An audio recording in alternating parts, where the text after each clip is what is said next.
ውድ የቻናላችን ተከታታዮች ዛሬ በ1977 እና 1978 እንደ ኢትዮጵያ አቆጣጠር በደርግ መንግስትና በህወሓት አማካኝነት የተካሄዱትን ሁለት ዘመቻዎች ማለትም ዘመቻ ባህረ ነጋሽንና አጋዚ ዘመቻዎችን ዓላማዎች አንድ በአንድ እናያቸዋለን።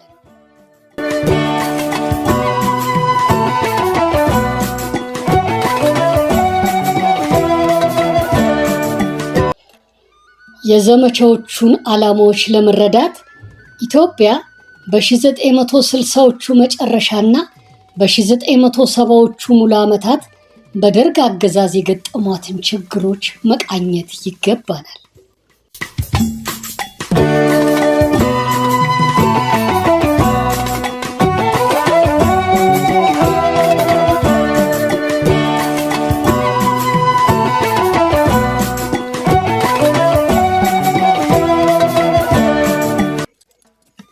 ዘመቻ ባህረ ነጋሽ ደርግ ከጥቅምት እስከ ዳር 1977 በኤርትራ ክፍለ ሀገር ያወጀው የመልሶ ማጥቃት ዘመቻ ነው። የዚህ ዘመቻ ዓላማ በሻዕቢያ የተያዙትን እንደ ከረንና ባሬንቱ ያሉትን ትልልቅ ከተሞች ከሻዕቢያ አስለቅቆ ነፃ ለማውጣትና ሻዕቢያ ወደ ተለያዩ ግዛቶች የሚያደርገውን መስፋፋት ለመግታት እንዲሁም በሻዕቢያ የተዘጋውን የአስመራ ምጽዋን መንገድ ለማስከፈት ነው። ሻዕቢያ በሰሜን ማዕከላዊና ምዕራባዊ ኤርትራ የሚገኙትን የከረንና ባሬንቱን ከተሞች በ1977 አጋማሽ ላይ ተቆጣጠረ። እነኚህ ሁለት ከተሞች ከወታደራዊ ጠቀሜታቸው ባሻገር ለደርግም ሆነ ሻዕቢያ ተዋጊዎች የወታደራዊ አቅርቦት መስመር እጅግ አስፈላጊ ስለነበሩ ደርግ ሻዕቢያ በምዕራብ በኩል ከሱዳን የሚያገኘውን ወታደራዊና ሎጂስቲካዊ አቅርቦት ለማደናቀፍ ሲል በዘመቻው ተንቀሳቀሰ። በዚህ ዘመቻው ላይ ህዝባዊ ሚሊሻዎች፣ የብሔራዊ ውትድርና ሰልጣኞችን፣ የህዝባዊ ሰራዊት አባላት፣ የሶቪየት ህብረትና የኩባ ወታደራዊ ድጋፍ ሰጪ አካላቶች፣ ከባባድ የጦር መሳሪያዎችና መድፎች እንዲሁም የአየር ድጋፍ የሚሰጡ ጦር አውሮፕላኖችና ተዋጊ ሄሊኮፕተሮች ተሳትፈውበታል። ከተለያዩ ማህበራዊ ድረገጾች ላይ ጨምቀን ካገኘናቸው መረጃዎች ተንተርሰን ትክክል ይሆናል ብለን ያሰብነውን የአማካይ መረጃዎች ቁጥር እናስቀምጣለን።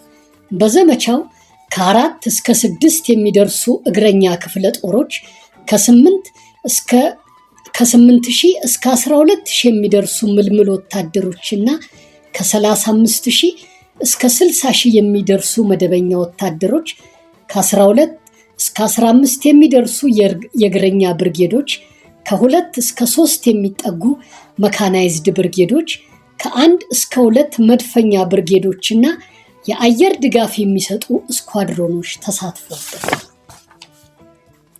ከ40,000 እስከ 80,000 የሚደርሱ የሚሊሻና ህዝባዊ ሰራዊት አባላት፣ ከ15 እስከ 30 የሚሆኑ ተዋጊ አውሮፕላኖች፣ ሶቪየት ሰራሽ መድፎች፣ በመቶና ሺህ የሚቆጠሩ ወታደራዊ አማካሪዎች፣ በአጠቃላይ ከ75,000 እስከ 120,000 የሚጠጉ የመደበኛ የሚሊሻና የህዝባዊ ሰራዊት አባላት በዚህ ዘመቻ ላይ ተሳታፊ ሆነዋል። ሻዕቢያም በበኩሉ ይህን ዘመቻ ለመመከት ከ15,000 እስከ 20,000 የሚደርሱ ተዋጊዎችን ካዘጋጀ በኋላ ከ3 እስከ 5 የሚሆኑ የጦር ክፍሎቹን በቀጠናዊ ክልሎች በባታሊዮን ደረጃ ያሉ ተንቀሳቃሽ አካላትን አካባቢያዊ የሽምቅ ተዋጊዎች በማለት ከፋፍሎ ለውጊያ አሰማራቸው። እናም ተዋጊዎቹ ስፍራ እየለዋወጡ በመንቀሳቀስ በገዢ መሬቶች ላይ ሱዳን ጠረፍ አካባቢ ወደሚገኙ የሎጂስቲክ መስመሮች በመሸመቅ የሚመጣባቸውን ጥቃት ለመከላከል ሞከሩ። ይሁንና ደርግ በዚህ ዘመቻ ሙሉ ለሙሉ ድል አድራጊ ሆነ። ደርግ የከረንና ባሬንቱን ከተሞች ከሻዕቢያ ለማስለቀቅ ከ8 እስከ 12 ወራት የፈጀ እልህ አስጨራሽ ውጊያዎችን ካካሄደ በኋላ ከረንና ባሬንቱን ከሻዕቢያ ሙሉ ለሙሉ አስለቅቆ ነፃ ወጣ። በዚህ ዘመቻ ከሻዕቢያ በኩል ከ5,000 እስከ 10,000 የሚሆኑ ተዋጊዎች ሲገደሉ ከ8,000 እስከ 12,000 የሚደርሱት ቆስለዋል። ከ1,000 እስከ 3,000 የሚሆኑት ተማርከዋል። አብዛኞቹ የሻዕቢያ ተዋጊዎች የደርግ ጦር ከረንና ባሬንቱን መልሶ ለመቆጣጠር በከፈተው መልሶ ማጥቃትና ከጦር አውሮፕላኖች በደረሰባቸው ድብደባ እንዳለቁ ይገመታል። በአማካኝ ከ300 እስከ 800 የሚደርሱ መካከለኛና ቀላል የጦር መሳሪያዎች፣ በደርዘን የሚቆጠሩ ሞርታሮችና መድፎች እንዲሁም በሺህ የሚቆጠሩ ቀላል የእጅ መሳሪያዎች ከሻዕቢያ ተማርከዋል። ከደርግ ሰራዊት በኩል ከ8,000 እስከ 15,000 ያሉት ሲሞቱ ከ15,000 እስከ 30,000 የሚደርሱት ቆስለዋል። ከ1,500 እስከ 4,000 ያሉት የደረሱበት አልታወቀም። አብዛኞቹ ተዋጊዎቹም በተራራ ላይ ውጊያ ከሻዕቢያ በተሰነዘሩት የሽምቅ ጥቃቶችና የአቅርቦት መስመሮች ላይ በተደረጉ ውጊያዎች እንደተሰዉበት ይነገራል። ከዚህ በተጨማሪም ደግሞ ከሲቪሎች ማለትም ከሰላማዊ ሰው ወገኖች ከ10,000 እስከ 25,000 የሚደርሱ ሲሞቱ ከ20,000 የሚልቁት ቆስለዋል። ከ150,000 እስከ 300,000 የሚደርሱት ደግሞ ወደ ጎረቤት ሱዳንና ወደ ተቀሩት የኢትዮጵያ ክፍሎች ተሰደዋል። ውድ የቻናላችን ተከታታዮች እነኚህ መረጃዎች በአማካኝና ስታቲስቲካዊ ግምት ላይ ተመስርተው የተሰሩ ስለሆነ ሙሉ ለሙሉ ትክክል ላይሆኑ ይችላሉ። እኛም ከተለያዩ ማህበራዊ ድረገጾች በተለይ የቻት ጂፒቲ አፕሊኬሽን ካስቀመጣቸው አማካኝ መረጃዎች ተንተርሰን ነው የጠቀስነው። የሆነ ሆኖ ደርግ በዚህ ዘመቻ ላይ ድል አድራጊ ሆኖ የከረንና ባሬንቱን ከተሞች መልሶ እጁ አስገብቷል። ከቀላል እስከ ከባድ ያሉ የጦር መሳሪያዎችን ማርኳል። በሻዕቢያ ተዋጊዎች ላይ ከባድ ጉዳት አድርሷል። ሻዕቢያ ከረንና ባሬንቱ ከተሞችን ለመከላከል በናቅፋ የነበሩ ተዋጊዎችን በሙሉ በሁለቱ ግንባሮች በማሰለፉ አብዛኛው የናቅፋ ምሽጉ ባዶ ስለነበር አጋጣሚውን ተጠቅሞ ናቅፋን በቀላሉ መቆጣጠር እየቻለ በከረንና ባሬንቱ ከተሞች ላይ ሲጨፍር ተበታትኖ የነበረው የሻዕቢያ ኃይል እንደገና ተሰባስቦ ሊገባና መልሶ ናቅፋ ላይ ሊጠናከር ቻለ። ይህን በዚህ ውጊያ ከተሳተፉት የደርግ ጦር አዛዦች አንዱ የነበሩት ብርጋዴር ጄኔራል ተስፋዬ አብተማርያም የጦር ሜዳ ውሎ ከምስራቅ እስከ ሰሜን በሚለው መጽሐፋቸው ላይ ገልጸውታል። የዘመቻ ባህረ ነጋሽ ድል ቢያስደስትም በአጋጣሚው ተጠቅሞ ናቅፋን በመቆጣጠር የሻዕቢያን አከርካሪ ባለመሰበሩ እጅግ ያሳዝናል፣ ያስቆጫል።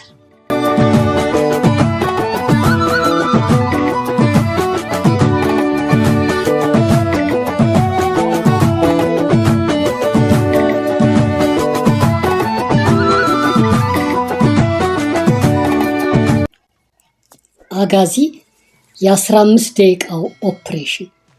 ይህ አጋዚ የተሰኘው የ15 ደቂቃ ኦፕሬሽን በ1978 እንደ ኢትዮጵያ አቆጣጠር መስከረም ወር ላይ የተካሄደ ሲሆን ይህን ዘመቻ ሀየሎም አራያ የተባለው የህወሓት ጦር አዛዥ እንደመራው ይነገራል። ህወሓት ይህን ዘመቻ ያካሄደበት ዓላማ በመቀሌ ወህኒ ቤት የነበሩ እስረኞችን ነፃ አውጥቶ ደርግ በትግራይ ህዝብ ዘንድ ያለውን ተቀባይነት እንዲያጣ ለማድረግና በትግራይ የነበረውን ኃይሉን ለማዳከም ትግራይ ውስጥ ያሉ የሱን ደጋፊዎች ሞራል ለማነቃቃት አስቦ ህወሓት ከክርስቶስ ልደት በፊት በ3ኛው ምዕተ ዓመት በሰሜን ኢትዮጵያ የካም ነገድ ነዋሪዎችን ከህንዶች ወረራ ነፃ ባወጡት ነገደ አጋዚያን ወይንም ነገደ ዮቅጣን ታሪክ ላይ ተመስርቶ ሳይሆን አይቀርም ይህን ዘመቻ አጋዚ ብሎ የሰየመው። ይህን ዘመቻ ለማካሄድ ከ2 እስከ 3 ወራት የሚሆኑ ወታደራዊ ልምምዶችንና ዝግጅቶችን በትግራይ በረሃዎች አካሂዷል። በመቀሌ ወህኒ ቤት ውስጥ ከ80 እስከ 120 የሚደርሱ የህወሓት አባላት በውጊያ ሲሳተፉ ከ20 እስከ 30 የሚደርሱ የውስጥ ደጋፊዎችና ከ150 እስከ 200 የሚደርሱ ከመቀሌ ውጭ የነበሩ ተዋጊዎች ተሳትፈውበታል። በመስከረም 1978 እንደ ኢትዮጵያ አቆጣጠር እኩለ ሌሊት አካባቢ ማለትም ከምሽቱ 5 ሰዓት እስከ 6 ሰዓት በህወሓት ተዋጊዎች እገዛ በመቀሌ ወህኒ ቤት የነበሩ እስረኞች በ15 ደቂቃ ውስጥ ነፃ ሲወጡ ዘመቻው በመስከረም 13978 የህወሓት ታጣቂዎች መቀሌን ሙሉ ለሙሉ ለቀው እስኪወጡ ድረስ ከ2 እስከ 3 ሰዓታትን ፈጅቷል። በመቀሌ ወህኒ ቤት ውስጥ ከነበሩት እስረኞች መካከል ከ30 እስከ 50 የሚሆኑት ቁልፍ የህወሓት አባላት ይገኙ እንደነበር ይነገራል። በዚህ ወህኒ ቤት ውስጥ የደርግ ወታደራዊ ባለስልጣናት በእስረኞች ላይ እጅግ በሚሰቀጥጡ አረመኔያዊ መንገዶች ድብደባ፣ ግርፋትና የተለያዩ የማሰቃያ ድርጊቶችን ይፈጽሙባቸው ነበር።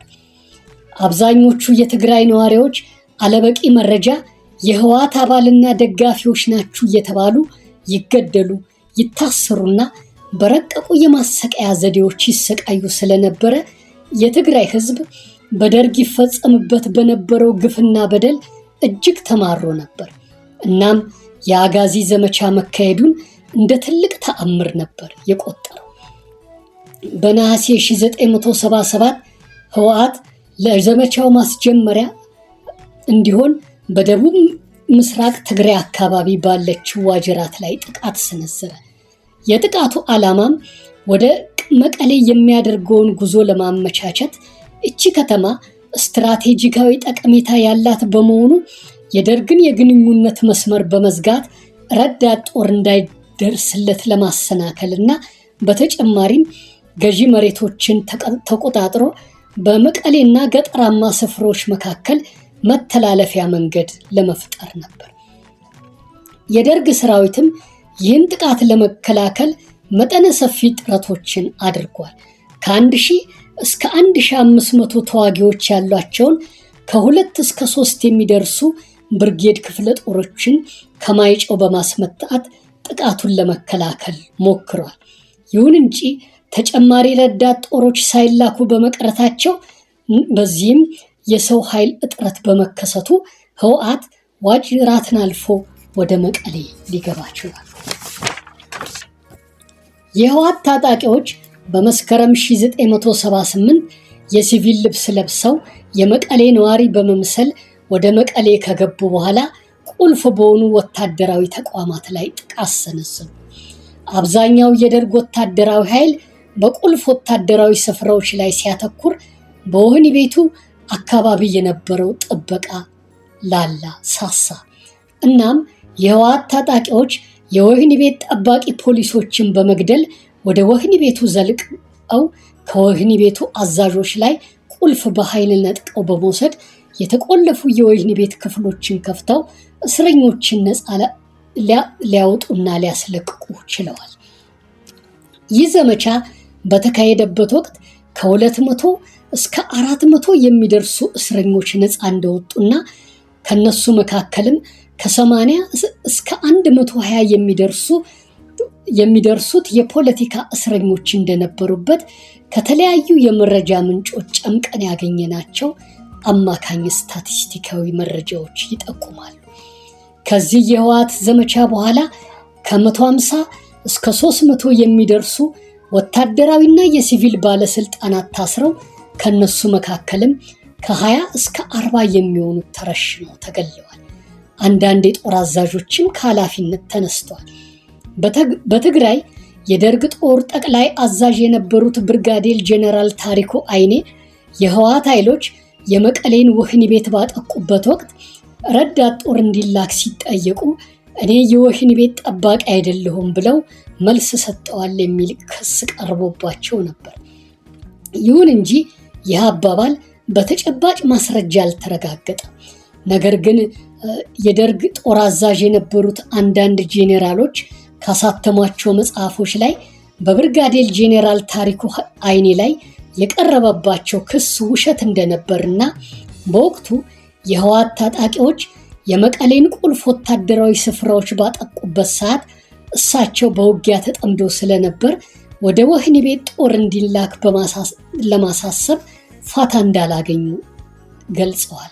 የዋልደር እንጂ በየካቲት 1980 እንደ ኢትዮጵያ አቆጣጠር ሻዕቢያ የናደው እዝን ደምስሶ በናቅፋ አካባቢ የምትገኘውን አፋቤትን በተቆጣጠረበት ወቅት ለሽንፈቱ ተጠያቂ ናቸው ተብለው ተረሽነው ተገድለዋል። ህወሓት የአጋዚን ዘመቻ በስኬት ማጠናቀቁ በአባላቶቹ ላይ ከፍተኛ ደስታ እንዲሁም የሞራል ብርታትና መነቃቃትን ፈጥሮባቸዋል። ከዚያ ወደ ገበያ የውጊያ ፍላጎታቸው ይበልጥ ጨምሯል። የህወሓት ደጋፊ የነበሩት የተወሰኑ የትግራይ ነዋሪዎች ተስፋቸው አንሰራርቶ የሚሰጡትን ድጋፍ ይበልጥ አጠናክረዋል። ነገር ግን ይህ ዘመቻ በደርግ ባለስልጣናት ላይ ከባድ ድንጋጤና መረበሽን አስከትሏል። ከሌሎች አካባቢዎች ተዋጊ ወታደሮችን በማስመጣት ኃይሉን ለማጠናከር በትግራይ ወታደራዊ ኃይሉንና ቁጥጥሩን ይበልጥ ለማጥበቅም ተገዷል።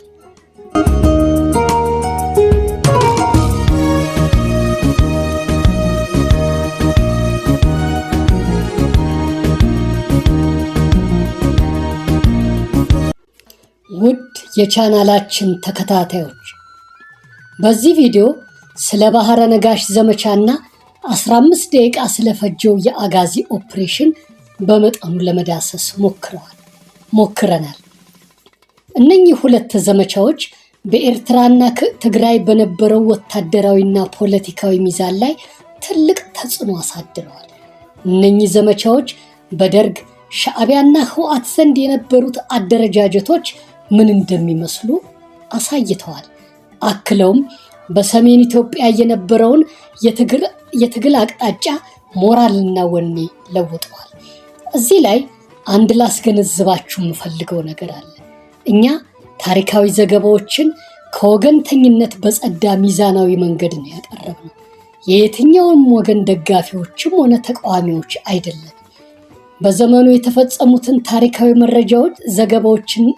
ዘገባዎችና ከመረጃዎቻችን ያገኘነውን እውነታ ብቻ ነው የተረክነው እንጂ ምንም አይነት ፖለቲካዊ ትንታኔም ሆነ ወገናዊ ፕሮፓጋንዳዎችን አላራመድንም። እናም የደርግ የሻዕቢያና የህወሓት አባልም ሆነ ደጋፊ የሆናችሁና የነበራችሁ ቅር እንዳትሰኙብን ለመግለጽ እንወዳለን። እኛ የታሪክ ሰዎች እንጂ ፖለቲከኞች አይደለም።